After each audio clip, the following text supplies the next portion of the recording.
स्पर्धा परीक्षा करीत असताना नळ व टाकी हा प्रश्न सर्वांचा फेवराईटच असतो. हा प्रश्न आपण कसा सोडवायचा बघूया. तर यात काय सांगितले, ए ए एक भरलेली टाकी 12 मिनिटात रिकामी करतो. म्हणजे ए 12 मिनिटात रिकामी करतो. नळ बी तीच टाकी 18 मिनिटात भरतो. तर बी तीच टाकी 18 मिनिटात भरतो आणि नळ सी तीच टाकी 24 मिनिटात भरतो. तर तिन्ही नळ एकाच वेळी चालू केल्यास टाकीचा अर्धा भाग किती मिनिटात भरला जाईल हे आपल्याला विचारले. तर आता हे सोडवताना काय करायचं, सुरुवातीला यांचा एलसीएम किती म्हणजे लसावी किती पाहावं लागेल. म्हणजे यांच्या पाड्यात सेम संख्या असलेली कोणती तरी 72 आहे.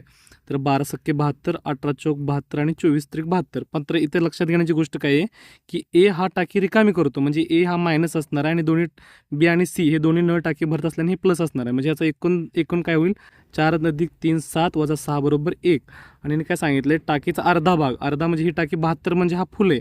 तर 72/2 - 36 म्हणजे 36 भाग एकच्या इफिशियन्सीने भरण्यासाठी किती वेळ लागेल, तर 36 भाग हा एकच्या इफिशियन्सी भरण्यासाठी 36 मिनिटे लागतील.